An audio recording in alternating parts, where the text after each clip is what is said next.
TSA lines are tough for everyone, but in a wheelchair, they can be humiliating. I was headed to my sister's wedding when Karen shoved her suitcase over my legs, snarled at the agent, and yelled, "She's faking it to skip the line." She demanded they search me. She blocked the lane. She mocked my disability. But what she didn't know: I'm a federal ADA attorney. And by the time her tantrum ended, she was in handcuffs, and it was all on airport security footage. Flight or fight. I've had spinal muscular atrophy since I was 13. That means I use a motorized wheelchair, one I depend on not just for movement, but for independence and dignity. I've learned to be patient through TSA screenings.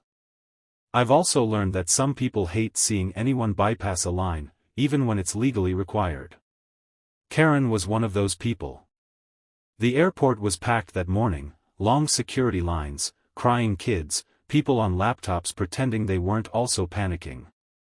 I was flying from Denver to Boston for my sister Leah's wedding. I'd checked in early, got pre-screened, and was escorted to the accessibility priority line, as always. I was halfway to the scanner when I heard it, "Oh, come on. She's not even trying to walk." Collision course. I turned. A woman with giant sunglasses and a Chanel bag, Karen, though I didn't know her name yet, was dragging her rolling suitcase with one hand and filming me with the other. "You can't just skip in front of honest travelers," she barked at me. "What is this, a sympathy scam?" The TSA agent stepped forward. "Ma'am, this passenger is in the disability queue. Please return to the general line." Karen didn't budge. In fact, she shoved forward, and her suitcase rolled right over my left footrest, catching the edge of my wheelchair frame. It jolted my entire body. "Don't touch my chair," I said, my voice tight. She folded her arms. "I'm calling it out. You're pretending. If you were really disabled, you wouldn't be wearing heels." I looked down at my shoes. Block heels. For my sister's wedding. I blinked slowly. "That's not how this works." "Oh, I know the signs," Karen said smugly. "My cousin used a wheelchair during spring break once. You people exploit the system." Line goes cold. The entire TSA line froze. The agent tried again. "Ma'am, I'm asking you one last time, return to the general screening line or we'll call security." Karen exploded. "Call them. She's faking it. This is medical fraud. She skipped over everyone else. I demand a full body search, and a chair inspection." She blocked the entire accessibility lane with her suitcase, refusing to move. 2 security officers approached. Karen pointed at me like I was a terrorist. "That's the faker. Arrest her. Search her. She's playing you." One of the officers turned to me gently. "Miss, do you have documentation on you?"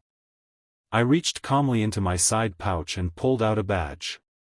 Not a TSA badge. Not even a state one. A federal one. United States Department of Justice, ADA Compliance Division. Karen versus federal law. Karen's face twisted when she saw the badge. "You're joking," she snapped. "What is that, a laminated fake?" The officer took it from me, scanned it, and looked up immediately, respectful now. "Ma'am, I'm going to need you to step back." Karen didn't.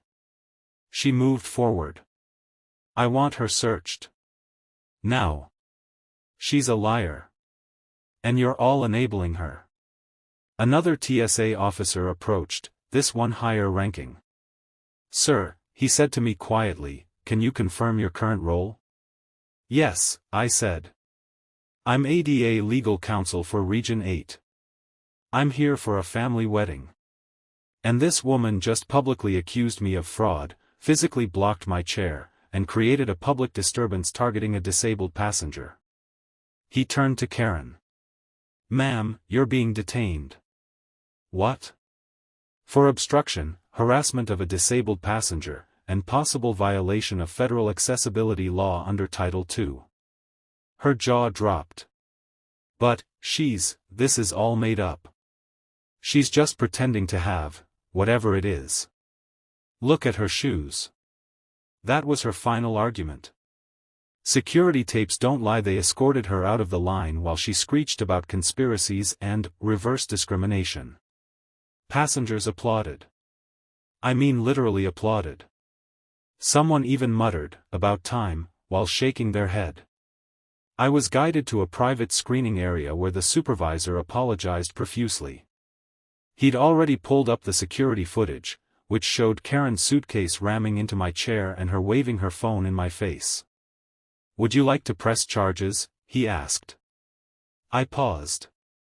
Thought about it. Then nodded. Yes. Not for me, really. For every kid who'd ever been mocked for needing crutches. For every vet in a chair who'd been talked down to. For every disabled traveler who's ever had their dignity stripped by people like her. Karen's public downfall. They arrested her right there in the terminal. Disorderly conduct. Interfering with airport operations. Disability-based harassment, a federal civil rights violation under ADA regulations. I was allowed to board after an officer personally cleared my gate and escorted me to the plane.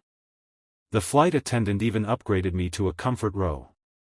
While I waited for takeoff, I checked social media. Someone had already posted the video.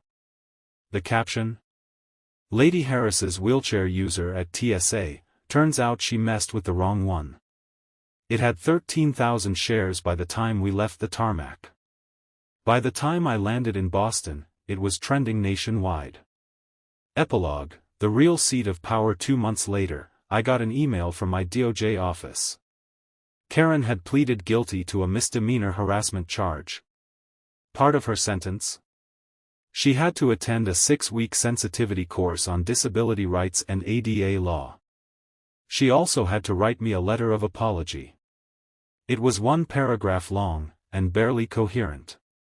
But I framed it. Why? Because sometimes, justice doesn't arrive in a courtroom. Sometimes it rolls in. On 4 wheels. Love this real-style revenge story? Don't forget to subscribe for more epic takedowns, HOA horror stories, and satisfying justice. New drama drops weekly, and trust me, you won't want to miss what's next.